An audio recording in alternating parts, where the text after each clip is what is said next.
Salut à tous et bienvenue dans la troisième mi-temps. Je suis très heureuse de vous retrouver. 4 clubs français se sont qualifiés en quart de finale de la Champions Cup. Toulouse, Castres, Toulon et Bordeaux. On va débriefer de tout ça ensemble. Et pour m'accompagner aujourd'hui, Paul est avec nous. Salut Paul. Salut Manon. Et Simon est aussi là, salut bien Simon. sûr. Et salut tout le monde. Simon avec un gros micro. Voilà, un gros micro. Pour un gros bonhomme. Pour un gros monsieur, donc voilà, gros micro. On vous dit tout? On leur dit. Oui, on a eu un petit souci de micro là avant de commencer l'émission. Remplacement, passage au stand, voilà. Mais le passage au stand a été plutôt efficace. Ça marche. Voilà, c'est pour ça qu'on est en retard, mais on va rattraper tout ça ensemble. Alors déjà, si Achraf veut bien nous montrer le tableau des quarts de finale de Champions Cup, comme ça on va commencer à faire un premier bilan. Voilà, donc là on aura donc UBB Munster, Toulon Toulouse, Leinster Glasgow. Leinster d'ailleurs qui a mis une trempe au Harlequins. Ouais. Northampton Castres. Castres, la petite surprise quand même. 62e choc de ces deux équipes en Coupe d'Europe. Ouais. C'est vrai que... Ils tombaient tout le temps ensemble en phase de poule en fait. Donc Castres-Northampton et Northampton-Castres, on en a vu, mais moi, sans déconner, j'en ai vécu. Castres a rarement brillé en Coupe d'Europe, mais à chaque fois, ils jouent Northampton. Ils sont tout le temps ensemble, c'est incroyable. Là, ils se retrouvent en phase finale, c'est improbable, mais je pense qu'il faudrait regarder combien de fois ils se sont affrontés, mais c'est sûr que c'est beaucoup plus que tous les autres. On regardera ça, t'aurais pu prendre la stat avec toi. Ouais. Mais... Il n'avait pas envie de travailler. Non. Est-ce que ça vous dit qu'on commence par ce Toulouse-Sale, puisque c'est le plus frais? Allez. On va commencer. Alors, Toulouse s'est imposé face à Sale. J'ai pas noté le score, mais quel mauvais élève. 38 à 15, il me semble, ou 36 à 15. Je crois que c'est 38. Ouais, c'est 38 à 15.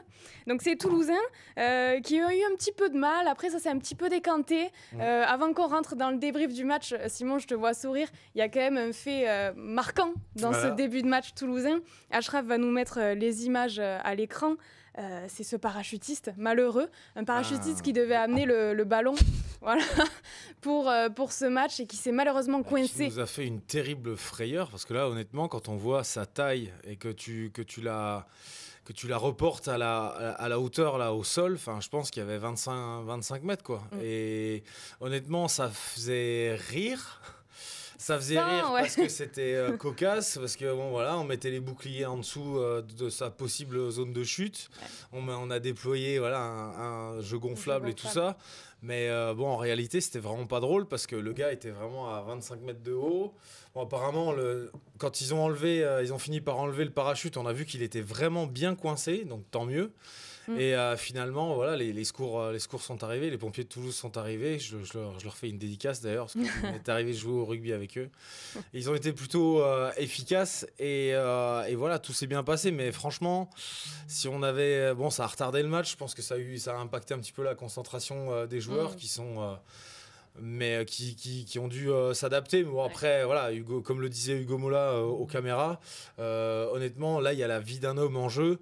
C'est autrement plus important qu'un match de rugby, même si c'est un match de phase finale. Donc voilà, tout le monde a respecté ça. Et heureusement, tout est bien qui finit bien. Mais on rassure tout le monde, il va bien. Hein. Voilà, ils l'ont récupéré, il va bien. Il a l'air en forme. Les Blancs étaient contents parce qu'en plus, ils ont harangué la foule au moment où il est descendu dans la nacelle.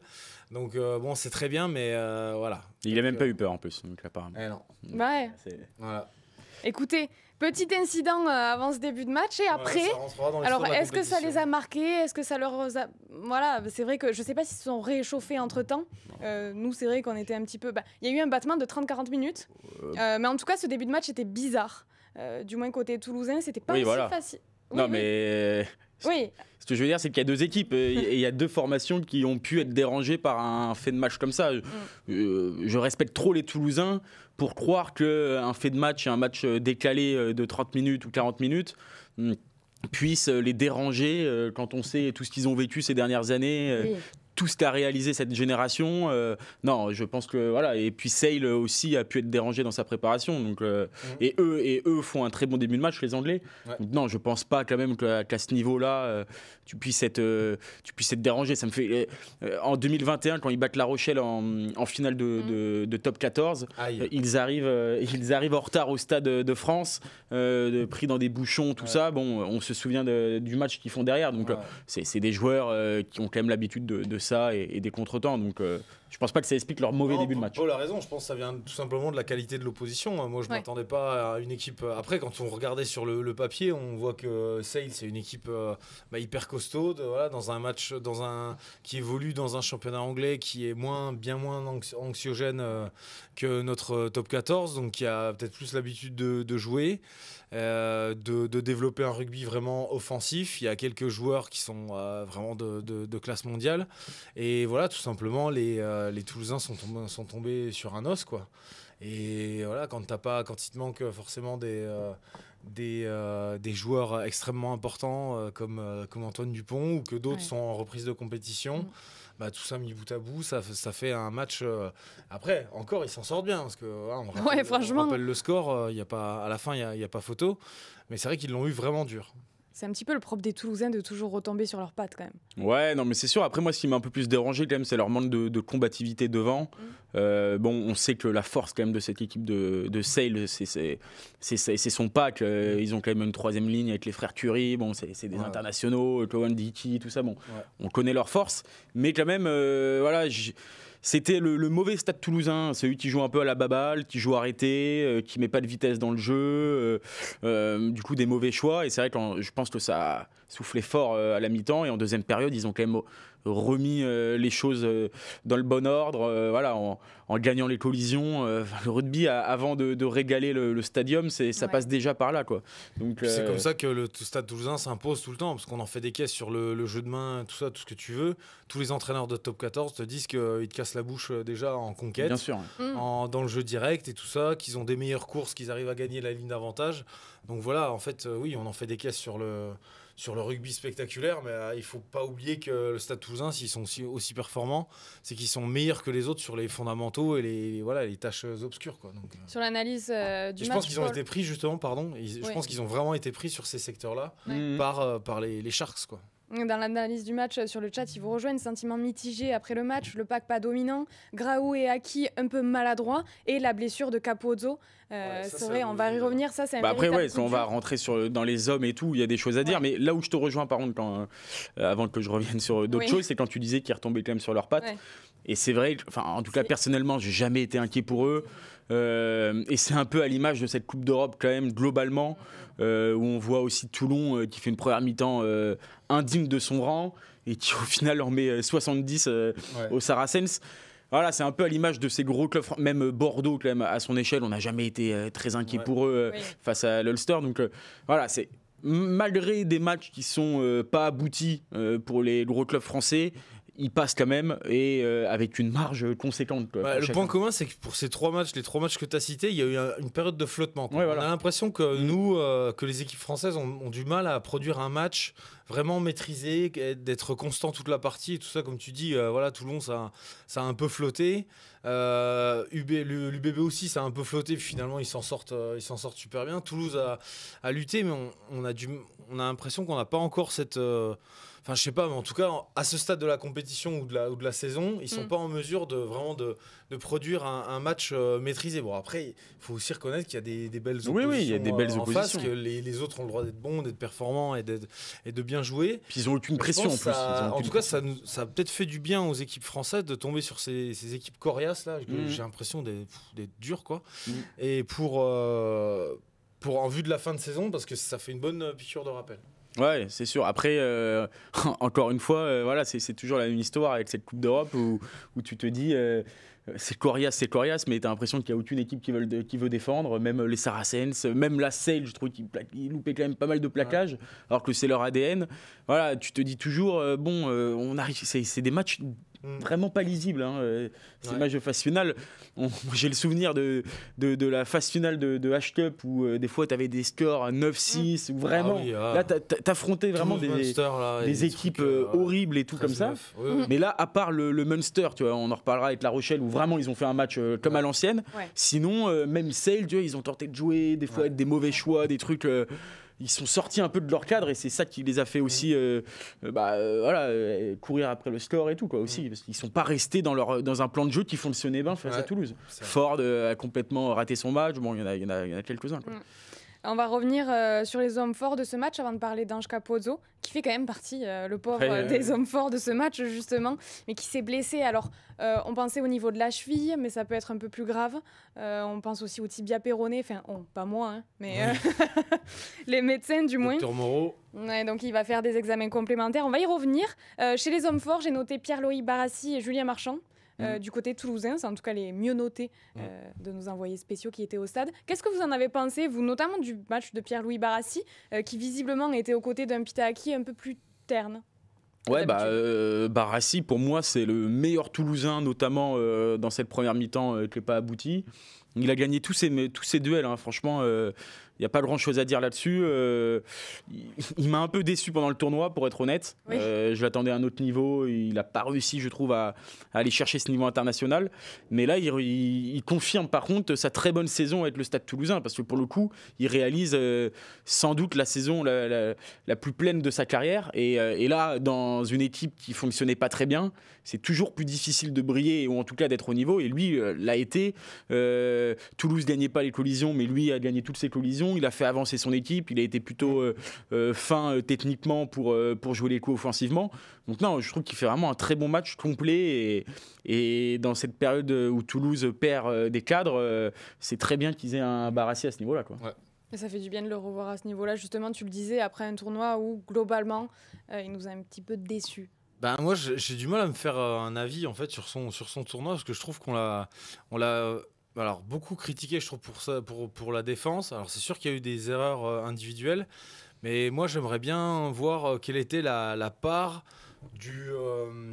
de sa mésentente avec Yoram Moefana. Ouais. Tu vois. En fait, c'est surtout que Barassi, c'est un joueur qui fait beaucoup de tâches de l'ombre. Donc, on a tendance à moins le voir qu'un joueur qui va percer tous les matchs. Donc, c'est pour ça que peut-être on a plutôt tendance à être un peu dur, non, tu trouves pas? Mais après, je suis pas d'accord, trop d'accord avec Simon, parce que vraiment, je trouve que autant Moefana, et en plus Moefana jouait en cette position de 12, et il a joué avec plusieurs numéros 10 différents, donc lui avait aussi quand même une vraie difficulté à s'adapter à chaque style entre Ntamak, Ramos, Jalibert, et lui a tiré son épingle du jeu en réalisant un tournoi ouf, malgré des erreurs et tout. Je trouve que Barassi, c'est plutôt à mettre à son discrédit, quoi, qu'il n'ait pas réussi à trouver sa place, quoi, dans cette paire de centres, parce qu'en plus il jouait aux côtés d'un Moefana qui est à son meilleur niveau actuellement. Ouais, donc, après, moi je parlais surtout sur le plan défensif. Je trouve qu'on en a fait beaucoup sur Barassi, alors que parfois c'est aussi, il faudrait revoir toutes les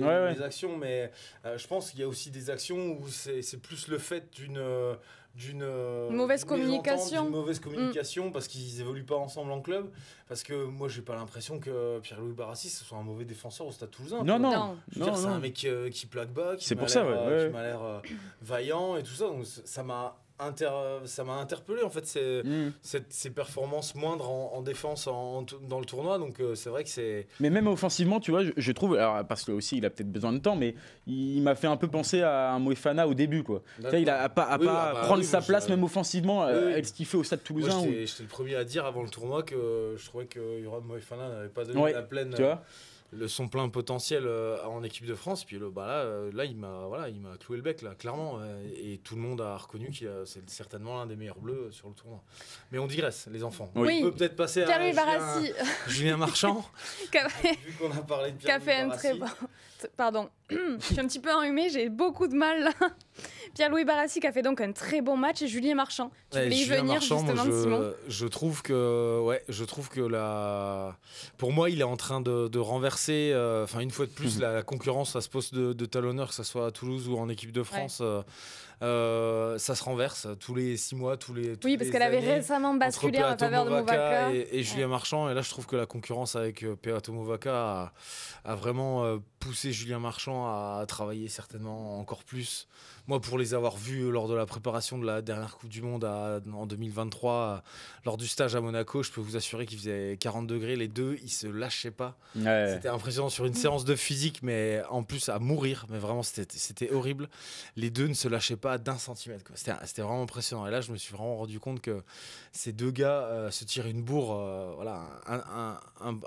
folle, quoi. Ouais. Et je pense que Julien Marchand, c'est pas du tout le même profil. Faut pas essayer de les mettre dans la même case parce que de toute façon ils rentrent pas. Ouais. On ne peut pas rentrer dans une case, on est bien d'accord. Déjà beau qu'il rentre dans une chemise parce que vu comme il est solide. Donc ouais, mais surtout voilà, moi j'aime son côté voilà, guerrier, gratteur, vraiment un talonneur de mêlée, mais aussi un excellent lanceur. Je trouve que voilà, dans un match où tu te fais bousculer par des Anglais, clairement c'est un des gars sur qui tu dois compter pour ne pas perdre pied, quoi. Lui, Jack Willis, il faut des pénibles comme ça, quoi. Et clairement, moi je trouve que Julien Marchand là, il est revenu à un niveau de performance vraiment impressionnant. Mais tu as toujours l'impression qu'il faut qu'il y en ait un des deux qui soit absent quand même pour que l'autre... pendant longtemps, je trouvais que le Moefana, quand il y avait l'ombre de Marchand en équipe de France notamment, il n'était pas à son meilleur niveau. Et Movaka et Marchand, là c'est pareil, Movaka est absent, il est suspendu, et du coup tu te dis là il a sa chance, il la prend, et peut-être qu'il a inversé la hiérarchie. Mais quand il y en a un qui est titulaire et l'autre sur le banc, au final, je trouve que les performances, le titulaire est toujours meilleur que le remplaçant, etc. Quoi. Du coup, Hugo Mola ne va pas changer, quoi. Alors que là, la question va se poser, je pense, pour les prochaines semaines, avec le retour de Movaka. Clairement, là, ça va être une sacrée concurrence. Ça laisse imaginer des sacrés entraînements du côté d'Ernest Vallon. Je vois dans le chat que vous vous demandez, mais il n'y a pas 4 équipes françaises qualifiées. Si, je l'ai dit en début d'émission. Mais c'est vrai qu'il y a une coquille qui s'est glissée dans le titre. C'est pas 3 clubs français, c'est bien 4 clubs français. On avait l'habitude avec Castres, mais bon. Alors oui, j'ai fait un petit oubli de Castres cette semaine, donc. Bon, on va parler. Bravo, nous les Castrés, en plus, ils vont faire un match de ouf là, donc bien sûr. On va y arriver. Juste pour finir sur Toulouse, messieurs. Oui. Le gros coup dur pour les Toulousains, c'est la perte d'Ange Capozzo qui s'est blessé sur le dernier essai, je crois d'ailleurs. Cheville, tibia, on ne sait pas encore trop, mais on sait que ça risque d'être une longue absence. Il avait l'air gros coup dur, sachant que c'est l'un des meilleurs Toulousains ces derniers temps, et qu'en plus, il pouvait couvrir le poste de 9, auquel il était plutôt à l'aise, il commençait à s'y faire, ça lui plaisait plutôt bien en plus. Là, c'est vrai que ça va être... Après, restons prudents quand même, il n'y a aucune info et tout, mais des fois, une grosse entorse peut aussi faire très mal. Enfin, tu peux avoir une grosse souffrance, mais ça peut être moins pire. Bon, voilà, il ne sera pas là pour la demi-finale déjà. La semaine prochaine, l'écart, oui, ça risque d'être compliqué, je pense. Quand même. Calme là, on va avoir des problèmes avec les supporters toulonnais là. Mais oui, c'est vrai que c'est un gros coup dur après la blessure de Dupont. Il y en a d'autres aussi qui sont un peu en difficulté. Et là, c'est vrai que pour le coup, c'était sans doute le meilleur joueur toulousain de ces dernières semaines qui se blesse, on n'espère pas gravement, mais en tout cas, ils perdent un nouveau facteur 8. Donc voilà, pour la fin de saison, c'est vrai que ça commence à faire un peu beaucoup cette saison pour le Stade Toulousain. On va passer à Toulon-Saracens. Oui, tu voulais dire quelque chose? Ouais, juste finir, parce qu'il n'y a pas que eu du bon dans ce match du Stade Toulousain quand même. Et c'est vrai que pour le coup, c'est difficile de ne pas parler, je trouve, quand même de Paul Graou aujourd'hui. On sait que Dupont s'est blessé, on sait que les regards sont beaucoup plus tournés sur lui, et c'est vrai qu'il fait pas un bon match aujourd'hui. Donc, est-ce que j'ai pas vraiment, au-delà de son match et des choix, j'ai trouvé qu'il s'était trompé aujourd'hui. J'ai trouvé qu'il voulait faire du Dupont en fait.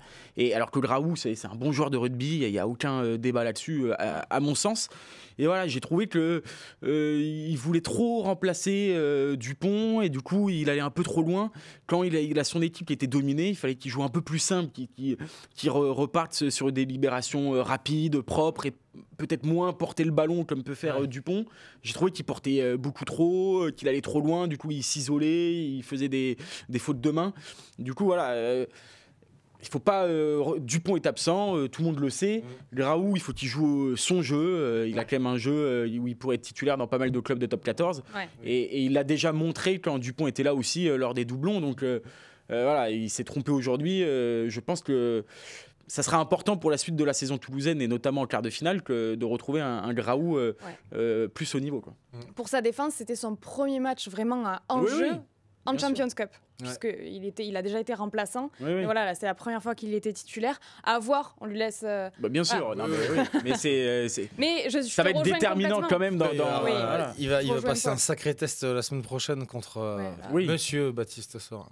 Après, honnêtement, même s'il rate le test, il n'y a pas vraiment d'autre choix à Toulouse en ce moment. Là, non, parce que. Donc, si ce n'est qu'il trouve un joker médical tombé notre du ami ciel. Saito, là, Le cocotte, comme on en a fait le. Malheureusement, il faudra faire avec. Mais bon, on lui souhaite d'être meilleur, en tout cas. On passe à Toulon-Saracens ? Oui. C'est bon, ça vous va ? Est-ce que tu as tout dit, Paul ? Oui, c'est bon. Okay, on a dit allez, du bon et du moins bon. Non, mais t'as raison. Toulon-Saracens, 72-42. Le RCT s'est imposé. Donc, alors, comme ça, on pourrait croire que c'était une balade de santé, mais pas du tout. Parce que ça a été quand même assez compliqué contre les Saracens, plus que ce qu'on aurait pu croire, puisque toute la semaine, on n'a pas arrêté de dire « Ouais, mais les Saracens, ils se déplacent dans leur cadre, il n'y a pas les internationaux, ils n'ont pas joué de jeu. » Qu'est-ce que ça aurait été en tout cas, exactement. Ça a été très compliqué, notamment en première période. Et après, ils se sont un petit peu rattrapés. Ouais, c'était mené de 22 points, il me semble quand même. Ils sont passés complètement à côté de cette première période. Et encore, je trouve qu'il y a quand même une petite réaction en fin de première période qui justement les sauve un peu au tableau d'affichage, parce que 22 points à remonter, c'est pas évident. Mais les attitudes, moi je regardais le match, je me suis dit mais Pierre Mignoni il va devenir complètement fou quoi. il a souvent sa sorte de tablette là, un peu comme il aurait pu la manger. Mais il aurait pu la manger. Je me suis demandé ce qu'il pouvait écrire dessus quoi. Là c'était vraiment à part des insultes là. Parce que les attitudes, il y a rien qui allait quoi. C'est vrai que t'as l'impression que il y a aucun joueur qui, il y avait rien de bon. Non. À part même tu vois Facundo Issa qui fait quand même un gros match. Il coûte 2 essais au début, donc même lui, le guerrier toulonnais, n'y était pas. Il met un triplé. Voilà, mais parce qu'il s'est bien repris rattrapé. Et tout. Voilà. Mais c'est vrai que moi, c'est vraiment dans les attitudes au-delà, tu vois, de prendre des essais et tout. C'était. Moi, je pense que. Affolant, quoi. Pierre Mignoni le répète souvent. Il dit que cette équipe est en train de grandir. Elle est en train d'acquérir de ce vécu collectif, cette épaisseur. Elle est en train seulement d'arriver à un niveau de constance acceptable. Et je pense que c'est encore le signe, tu vois, cette première mi-temps, c'est le signe que le boulot n'est pas encore achevé, quoi. Que c'est pas encore une équipe qui est vraiment capable de se mobiliser, de se mobiliser très vite. Et je pense que l'annonce des Saracens, qui fait l'impasse clairement, en plus qui l'assume par la voix de son manager Mark McCall dans la semaine, en disant nous on se déplacera sans les internationaux anglais. Je pense que ça a forcément impacté, le groupe, quoi. Le psychologique, l'aspect psychologique du groupe, quoi. On a toujours rugby. On a toujours rugby quand on joue le truc, quoi. Tu dis ils se pointent, mais ils n'ont pas leurs meilleurs joueurs. Les gars, c'est bon, c'est réglé. En plus, on est chez nous, il fait beau, on va les crever. Mais non, en fait, non, parce que tu tombes. Ces équipes anglaises, c'est ça qui est terrible, c'est qu'ils sont toujours très pragmatiques, quoi. Puis même s'ils envoient les remplaçants, les mecs ils vont vouloir mourir sur le terrain pour bien figurer. Donc c'est vrai que je pense qu'il y a eu une forme de décompression. Et après, heureusement, comme tu l'as dit, ils sont ressaisis. Mais dans l'interview que nous accorde Pierre Mignoni dans le journal de demain, il dit pas autre chose. Il dit que ça montre que cette équipe elle est encore en train de grandir, qu'il faut encore gagner en maturité, en constance, et pour devenir une grande équipe, quoi. Mais là où je rejoins Pierre Mignoni, c'est que la saison dernière, il se reprenait sur le match d'après. Ouais. Là, ils ont cette faculté à se reprendre dans le même match. Et c'est là où tu vois quand même une progression dans le projet de Pierre Mignoni à Toulon. C'est que, ils passent complètement à côté de leur première période, mais ils passent pas complètement à côté d'un match de phase finale, comme ils passent complètement à côté la saison dernière de leur barrage face à La Rochelle à Mayol. Et puis ils sont plus concurrents. Maintenant, ils prennent match à domicile ou à l'extérieur de la même façon. Ils affichent pas le même visage. Mais c'est une bonne picture sur tous leurs matchs, quoi. Avec ce match, est-ce que vous pensez que c'est inquiétant pour le quart de finale? Là, ça va être Toulouse, ça va pas être la même histoire. Alors certes, ce sera à domicile, mais ça sera forcément plus compliqué face aux Toulousains. Est-ce que vous pensez que c'est inquiétant justement d'avoir ce gros passage à vide, parce qu'il a été long, on va pas se le cacher, il a été long, ça pardonnera pas contre Toulouse. Non, après tu peux te dire... Ils ont forcément en tête ce match depuis qu'ils ont terminé aux premières positions, que Toulouse n'a pas réussi. Ils l'ont forcément en tête, ce quart de finale. Donc, comme tu l'as dit, c'est une équipe encore jeune et tout dans sa construction. Ils ont forcément eu en tête cette affiche-là, cette réception à Mayol de Toulouse. ils sont pas passés loin de mourir face à l'équipe des Saracens et des gamins. Ils sont passés.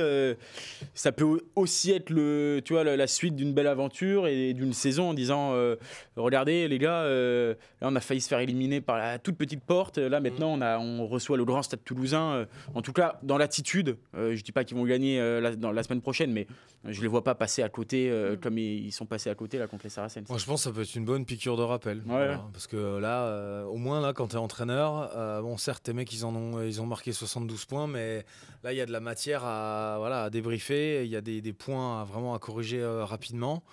Et contre une équipe comme Toulouse qui est redoutable sur les contres, ils ne pourront pas se permettre de faire autant d'erreurs, de lâcher autant de ballons. Donc oui là.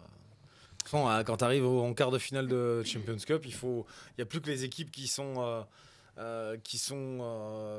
t'affrontes les meilleurs. Donc derrière, le vainqueur prendra qui Bordeaux. Bordeaux. Bordeaux. Ou Munster. Non, après, par contre, tu auras un choix. Pierre Mignoni, il va quand même devoir faire un choix. Je regardais les changements. C'est vrai que la première ligne sort assez tôt. Baptiste Serin, il sera titulaire forcément. Ouais. White n'a pas gagné des points, mais voilà, il va vouloir, un gros qui fait un tournoi immense. Là, il a été quand même en difficulté. Bon, il va vouloir les relancer, mais aussi les remplaçants ont fait une bonne rentrée. Donc, il faut aussi manager bien ça pour pas qu'il y ait trop de frustration chez ceux qui sont rentrés et qui ont été monstrueux. Je pense qu'il va repartir avec son équipe titulaire et jouer sur le côté vous me devez une revanche. Voilà, c'est avertissement sans frais. Les gars, on a déconné la semaine dernière. Maintenant, montrez-moi ce que vous avez dans le ventre. Je pense pas qu'il y aura de gigantesques beaucoup de changements, à part, oui, bien sûr, Baptiste Serin qui en plus voudra prendre une revanche par rapport à l'année dernière en Coupe d'Europe où il avait été à la grande surprise. Moi, ça m'avait vraiment surpris, un peu dépassé par l'événement où il n'avait pas été très performant. Donc vu la saison qu'il nous fait là en ce moment, Serin, je pense que là il est prêt. Il est surtout prêt. Les derniers starting blocks, il n'a pas joué. Il voulait rentrer à la 30e, et c'est vrai que je voyais son visage sur le banc, il était inquiet, quoi. Il se disait non. Pas maintenant. S'il vous plaît, quoi. Paul lit dans les pensées aussi. Tu le voyais vraiment en mode c'est pas possible, on va pas sortir.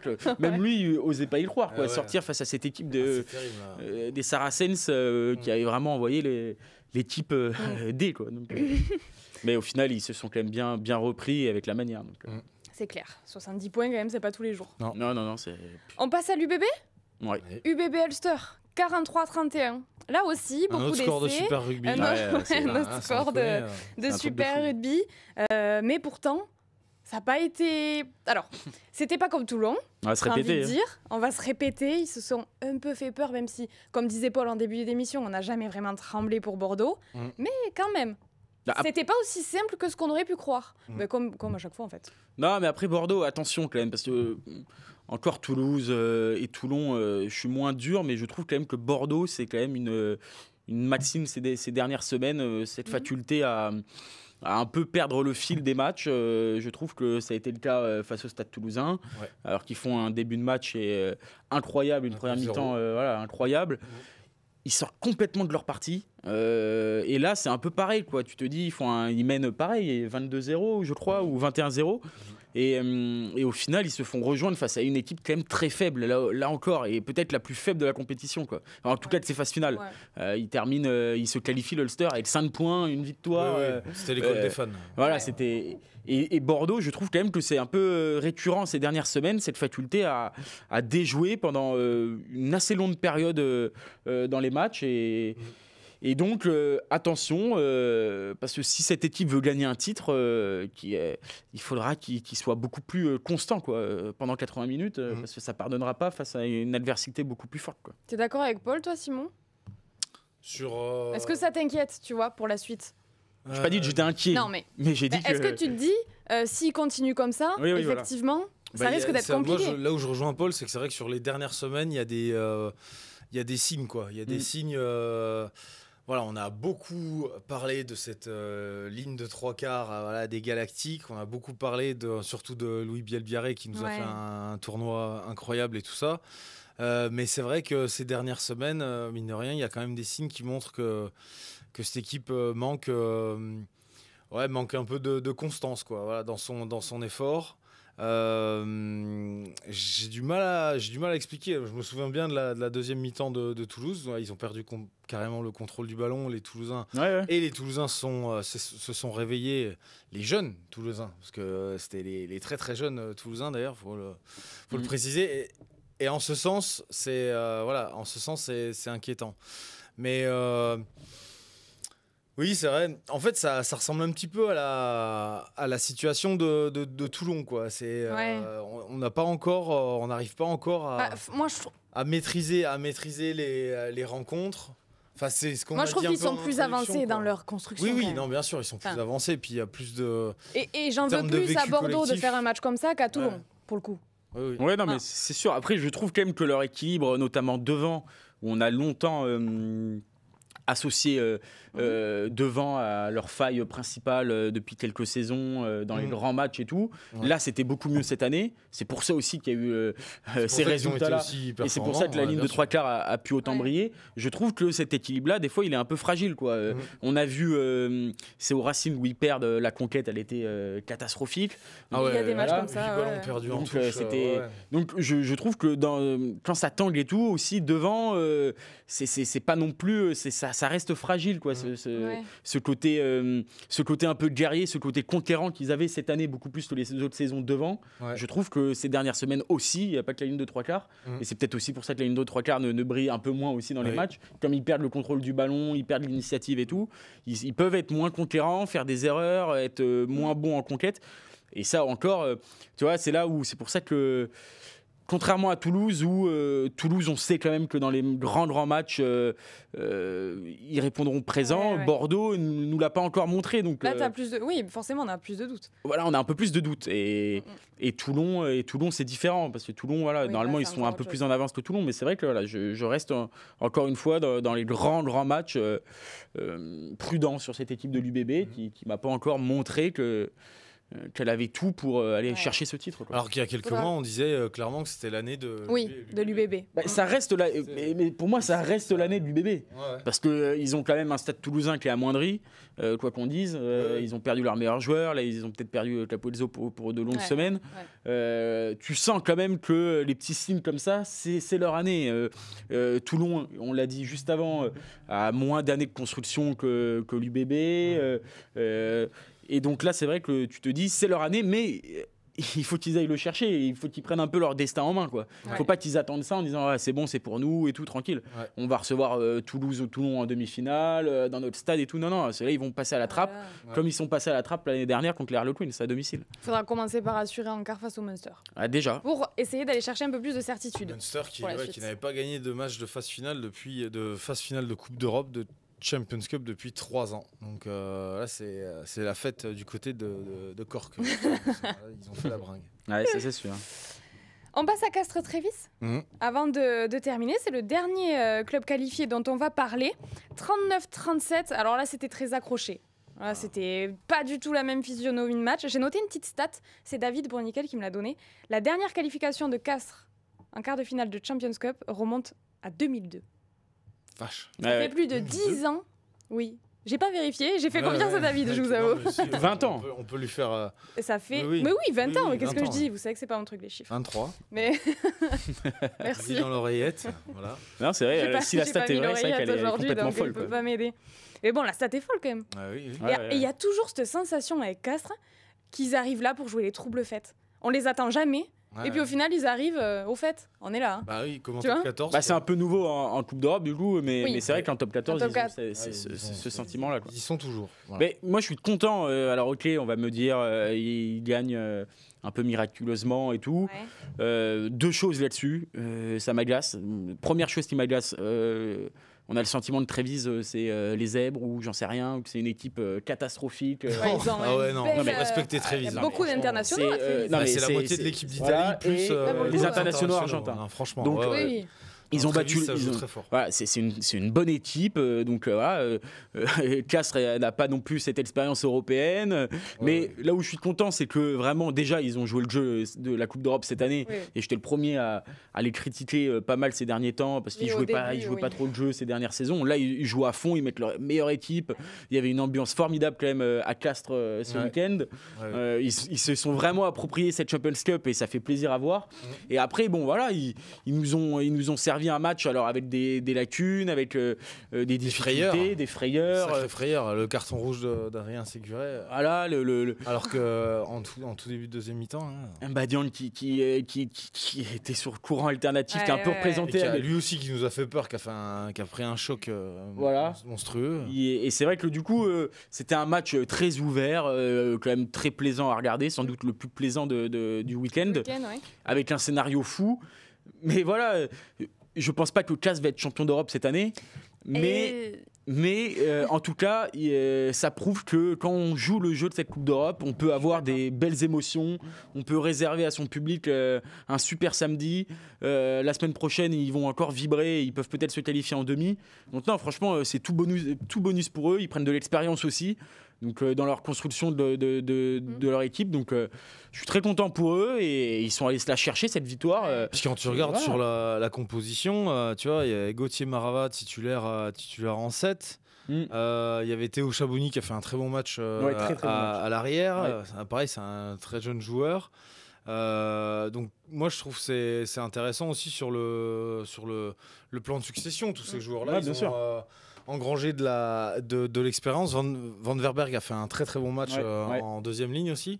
Donc c'est une bonne chose parce que ces joueurs-là emmagasinent beaucoup d'expérience et face, encore une fois, à un très bel adversaire. Parce que quand tu regardes la compo, la compo de Trévise, tu peux la dire.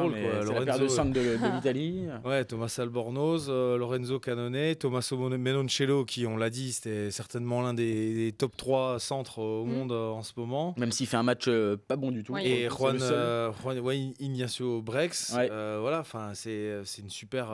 C'est une super Thomas Gallo, le titulaire, un des meilleurs gauche avec l'Argentine qui avait fait une super Coupe du Monde. Enfin voilà, les Trévise, les mecs, si vous pensez que c'est les zèbres, allumez quoi, réveillez. Non mais il y a quand même cette idée encore équipe italienne. Tu vois, je trouve qu'il y a quand même cette idée là, même chez des gens qui regardent beaucoup de rugby, je trouve. Et du coup non, voilà. Alors après, et en plus on parle de Castres en Coupe d'Europe, on parle pas d'une équipe qui joue les hauts de tableau chaque année. Bien sûr. Donc pour le coup. Pour eux, c'est une victoire courte, mais je trouve qu'elle est beaucoup plus positive que pour l'UBB, le Stade Toulousain et tout, qui a moins, qui a été. On est plus dur avec cette équipe. Les attentes sont plus élevées. Voilà, c'est ça ce que je voulais dire. Je trouvais pas les mots. Le top 3 là, du top 14 qui emmène tout le monde et qui se qualifie. Bon, c'est vrai que Castres, c'est un peu plus la surprise, mais on se rend compte aussi qu'en top 14, ils sont pas si loin de ça. Bien sûr. Trucs, ils sont même ils sont dans le top 6. Donc voilà, mais c'est une belle récompense en tout cas pour cette équipe. Belle récompense, et maintenant, il va falloir aller batailler contre Northampton. Là-bas ? Alors Northampton, c'est très bizarre. Parce qu'ils ont fait un super match vraiment contre contre Clermont. J'aime bien cette équipe. D'ailleurs, Northampton a éliminé Clermont. Northampton a éliminé Clermont. Oui, en effet, on n'en a pas parlé parce que Clermont a été éliminé. On a dit qu'on voulait faire un focus sur les vainqueurs. Mais Northampton, attention, parce que c'est vraiment une équipe étrange. C'est une équipe, il faut savoir, c'est les champions d'Angleterre en titre. Ils ont vraiment un effectif vraiment costaud. Ils ont la charnière de l'Angleterre. Avec Finn Smith et Alex Mitchell. Ils ont le nouveau prodige anglais de la troisième ligne, Henry Pollock. Ils ont vraiment des joueurs de qualité. Un des meilleurs ailiers du moment. Tom Freeman qui a fait un triplé, qui a posé un triplé contre Clermont, je crois. Et ils sont en galère en première chip. Ils sont, j'ai regardé encore tout à l'heure, ils sont 8e avec 5 victoires et 7 défaites, je crois. Donc je sais pas ce qui cloche en première chip, mais moi, en plus, je m'étais mouillé en faisant les pronos l'émission jeudi après-midi en disant que je verrais bien une victoire des Clermontois qui, vu qu'ils étaient hyper heureux d'avoir décroché cette qualification de haute lutte, ça leur a vraiment fait du bien.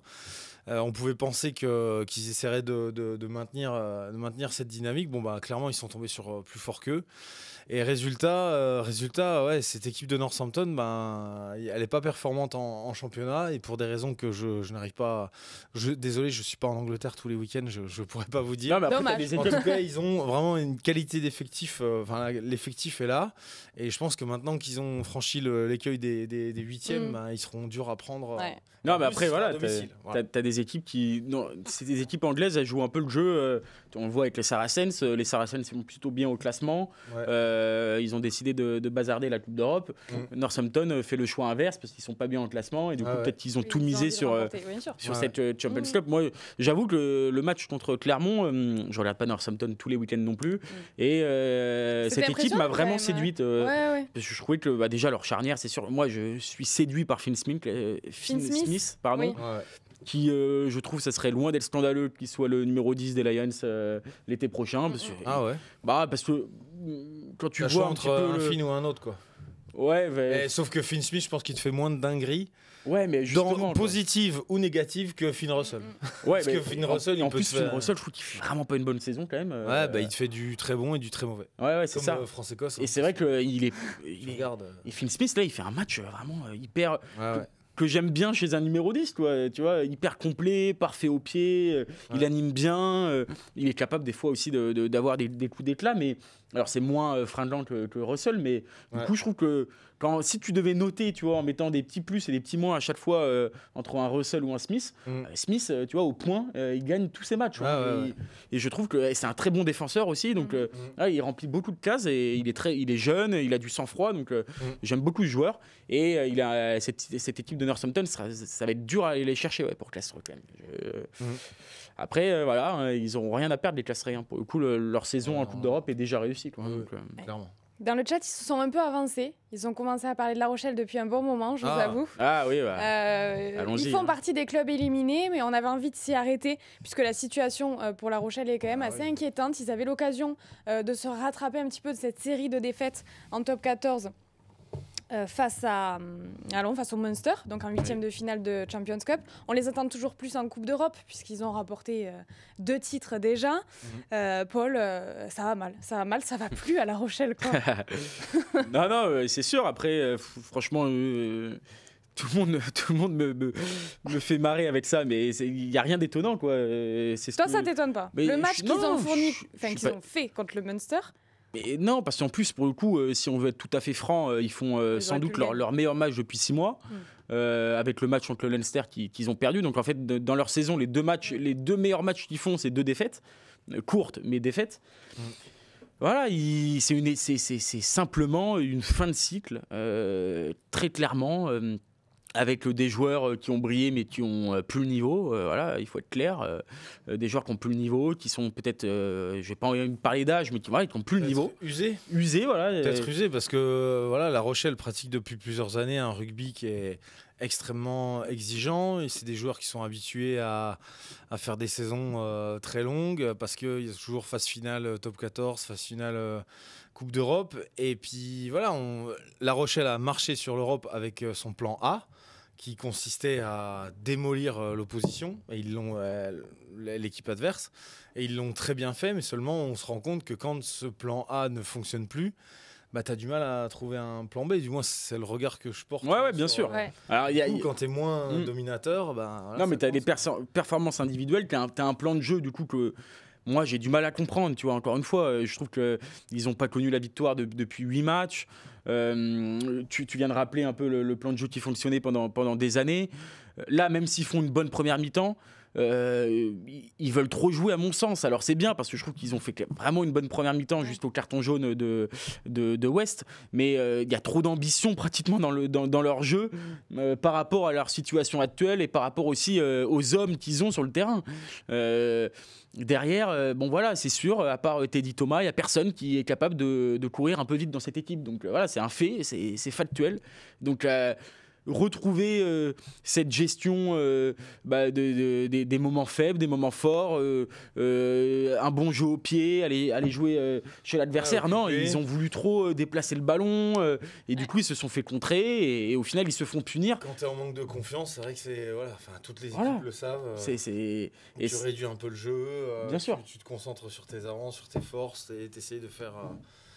t'essayes de pas faire la passe de trop. De trop, Et c'est vrai, je sais pas pourquoi ils décident de... Si c'est avéré, s'ils décident vraiment de changer leur fusil d'épaule, de faire évoluer le jeu. Mais en tout cas, oui. Tu vois, moi, j'ai été étonné de voir. Alors, ils font plutôt un bon match. Mais après, ils perdent un peu le. Parce que 24-25 la défaite. Hein. Ouais, mais. Oui. J'ai vu personne, à part Aldrit, personne travailler dans l'axe, tu vois, du jeu à 0 passe même, tu vois, aller chercher dans l'axe et tout, aller tuer Aldrit devant. l'a fait avec plutôt pas mal de réussite. Alors Aldrit, pour le coup, pour moi, c'est le meilleur numéro 8 du monde en ce moment. Vraiment, je le dis et je m'engage. Parce que je trouve qu'il fait encore un match sensationnel dans une équipe, qui est dominée et dans un pack qui est un peu dominé, donc c'est d'autant plus difficile. Je trouve qu'il a élargi sa palette de jeu. Je l'ai vu vraiment même faire des choses offensives que je ne le voyais pas trop faire ces dernières années, donc vraiment coup de chapeau à lui.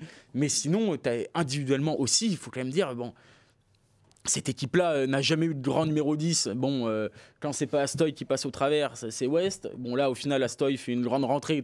Tu te dis, il va même faire gagner son équipe. Mais West a trop fait perdre son équipe avant pour gagner. Ça suffit donc pas. voilà, c'est Claire Barlow. Tu sens que c'est la fin. Leeds, c'est pareil. Stelton, c'est quand même Stelton, c'est le problème, c'est que tu as l'impression qu'il a toujours mal au mollet, donc pour le coup, et puis il touche 15 ballons par match, voire 20. Donc, il est attendu. Il est attendu et c'est vrai qu'il fait pas un très bon match.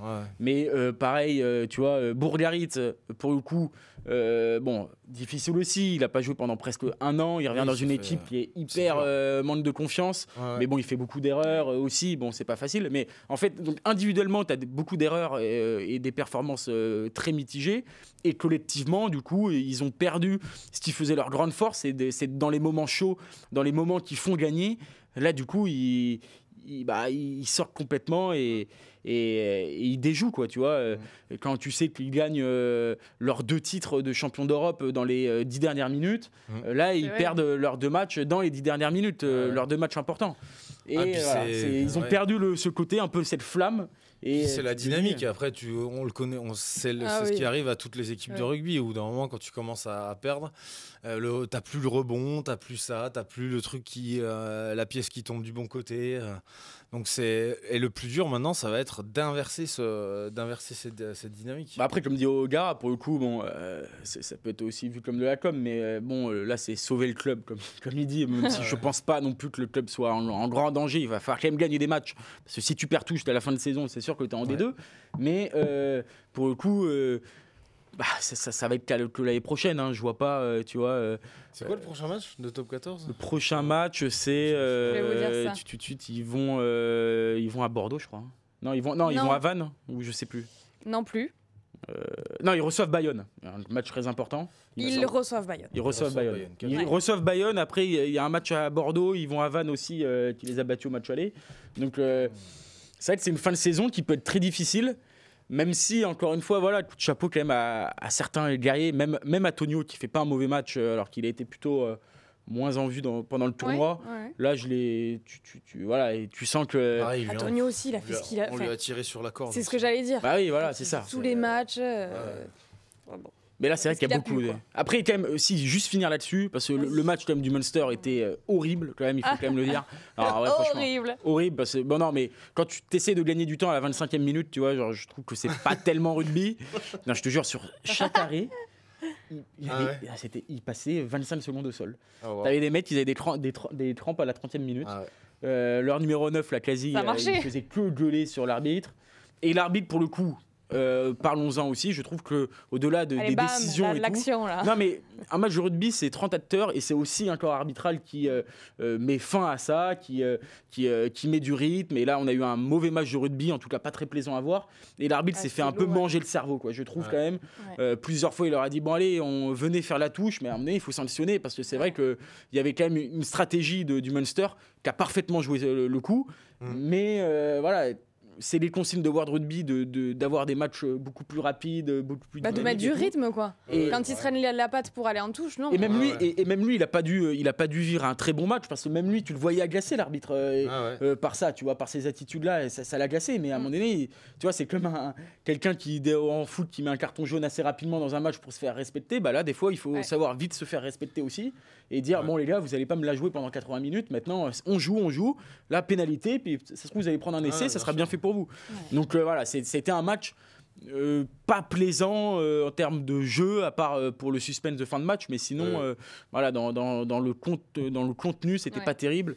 Et c'est pas que la faute des Rochelais, quoi. Le Munster, c'est vraiment une équipe à l'ancienne. Je suis sûr que quand tu vas jouer là-bas, ils te coupent l'eau chaude. Ah ouais, non, mais c'est ça. Mais vraiment. Ils te condamnent les fenêtres et ils te foutent les chauffages, les radiateurs à fond là. Je suis sûr qu'ils font des trucs comme ça. Mais après, eux, tu peux pas leur en vouloir, tu vois. C'est à mon avis, c'est à quelqu'un de non, mais bien, plus... de rallumer l'eau chaude ou tu vois, de dire stop, tu vois. Maintenant, en plus, c'est plus du tout une équipe, l'équipe dominante comme elle a pu l'être. Bon, après, ça a toujours été le Leinster en numéro 1. Ils ont 4 titres. Bien sûr. Munster a quand même 2 titres de coupe en Champions Cup, donc c'est quand même une grande équipe. Mais on voit qu'ils ont clairement perdu du terrain par rapport au Leinster. En plus, la fédération irlandaise mise tout en fait sur le Leinster et elle s'en cache pas.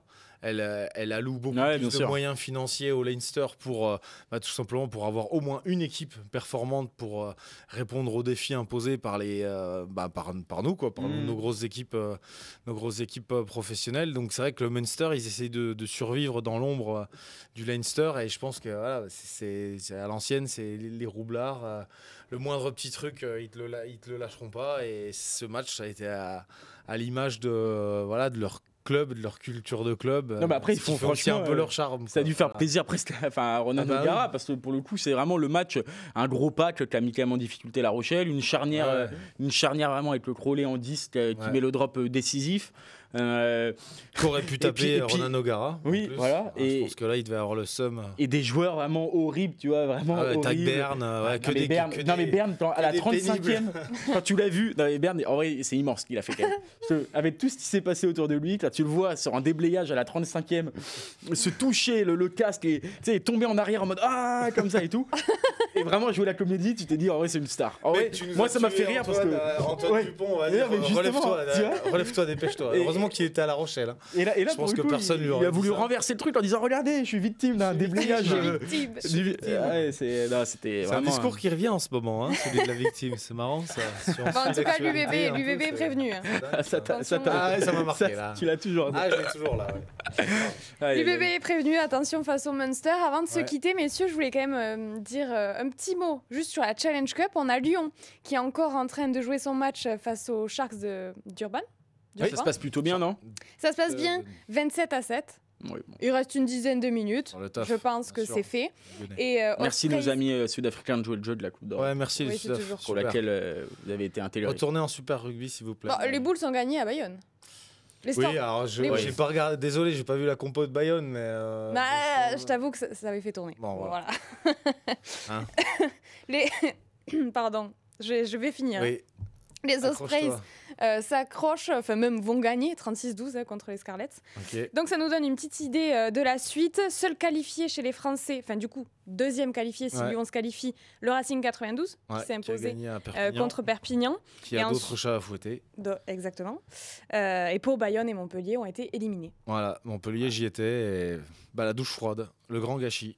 Oui, parce que eux, pour le coup, ils la jouaient vraiment. Ils la jouaient vraiment. Ils font une phase de poule, enfin, si on peut en parler 3 minutes, ils font une phase de poule, 4 victoires, 3 bonus offensifs. Ils étaient deuxième meilleure équipe derrière le Connacht qui avait fait 20 sur 20. Eux, ils avaient fait 19 sur 20. Après, ils ont accueilli une équipe de Gloucester qui s'est pas démontée, parce que les Montpellierins, il faut quand même le rappeler, ils menaient par 14-0 après 11 minutes de jeu et deux super beaux essais sur lesquels Lenny Nouchi a vraiment fait des différences énormes. Et après, les Anglais n'ont pas lâché. Ils sont revenus 14-7, 14 partout. Les Montpellierins passent une pénalité juste avant la mi-temps. Mais quand même, il y avait des occasions. On commençait à voir que Gloucester avait des occasions qui loupaient. C'était pas grand-chose, quoi. Et en deuxième mi-temps, le banc montpellierin n'a pas tant apporté que ça. Et les Anglais ont vraiment ils ont été meilleurs. Ils ont surtout sur les ballons portés, vraiment dans la rudesse. Gloucester a vraiment fait un match d'équipe anglaise, quoi. Vraiment très rude, à l'image de leur capitaine Lewis Ludlow. On a eu aussi un Santiago Carreras en 15 là, qui a été insupportable, qui a parlé dans la bouche de tous les Montpelliérains, je pense, toute la soirée, mais qui a été très bon. Et voilà, après la défaite elle est logique, il n'y a rien à dire. Mais Montpellier était vraiment un cran en dessous. Mais après, c'est juste, c'est un énorme gâchis. C'était ouvert une voie royale jusqu'à la finale.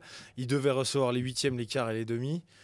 Voilà, on se disait qu'ils avaient leur chance pour aller à Cardiff. Et voilà, donc c'est dommage. Ouais, c'est dommage, parce qu'après, c'est une équipe qui a vraiment joué le jeu, quoi. Parce que, c'est vrai que clairement, moi, je suis plutôt en Cannes en ce moment. Je suis quand même déçu globalement de Perpignan, de Bayonne, de Pau.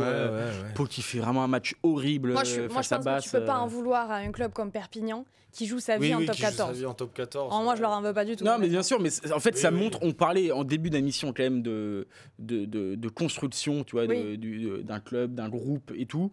Et tu vois que tu as des équipes qui vont dans le bon sens. On a parlé de Toulon, on a quand même parlé. Voilà. Et tu vois d'autres équipes où c'est compliqué, quoi. Pau, tu as l'impression que c'est tous les ans pareil. Et même eux le reconnaissent. Voilà, on n'est pas au niveau. On n'est pas au niveau. Le club doit aussi se poser des questions dans sa construction. Qu'est-ce que veut vraiment ce club ? Et je pense que Perpignan, c'est la même chose. Bon, Bayonne, ils font une très bonne saison en top 14. Peut-être qu'ils veulent garder des forces et ça peut se comprendre parce qu'ils pourraient se qualifier en phase finale. En top 14, voilà, peut-être avec un barrage à domicile. Mais c'est vrai que tu vois qu'on parle beaucoup d'hégémonie française, on parle beaucoup de ça en Champions et en Challenge, mais mis à part quand même des gros mastodontes, tu vois, derrière, tu vois, quand tu vois les Bulls qui font tourner, ils battent Bayonne. Bon, Gloucester, ça s'est mal passé pour Montpellier, mais bon, au final, tu vois. Gloucester, après, qui sont 4e du Premiership, voilà. Ils sont forts. Ils sont forts et tout, mais c'est une bonne équipe. Il n'y a pas non plus une hégémonie totale, en fait, du rugby français sur la Champions et la Challenge Cup. Et les résultats le montrent bien, au final, parce que, mis à part Lyon, qui risque quand même de se qualifier, et qui a toujours quand même joué le jeu de cette challenge, et le Racing, qui a quand même une histoire européenne, une forte histoire européenne. Sinon, tu retrouves toujours les mêmes équipes. Et voilà, donc ça montre bien que c'est toujours les mêmes qui vont loin et qui jouent à fond, quoi. Bon, en tout cas, dans le chat, on nous dit Rates vient d'en rajouter une couche, 32-7. Donc on est quasi assuré de voir le loup. Lyon, c'est vrai que pour le coup, ils vont être chiants à jouer. Ils vont être vraiment chiants. Je pense qu'ils peuvent aller. Si je mettais une petite pièce sur le dernier qualifié en top 14. Moi aussi, parce que je trouve que vraiment, voilà, ils ont beaucoup progressé. Ils ont des joueurs qui font la différence. Et en Coupe d'Europe, ça va leur faire du bien parce que je reste persuadé qu'une épopée européenne peut faire que du bien. Puis la gagne attire la gagne. Voilà, moi, je l'ai vu avec Montpellier. Je note, on garde cet extrait. On le repassera d'ici la fin de la phase régulière. Mais ça va jouer entre la qualif, pour moi, entre Lyon et Castres. Deux équipes qui brillent quand même en challenge et en Champions et vont aller loin, quoi. Donc, merci messieurs pour vos analyses. Merci à vous. C'était cool. Merci à vous d'avoir été avec nous. On sera en replay sur Rugbyarama et sur YouTube, vous le savez. Et la semaine prochaine, on se retrouve pour débriefer les quarts de finale de Champions et de Challenge Cup. Ciao.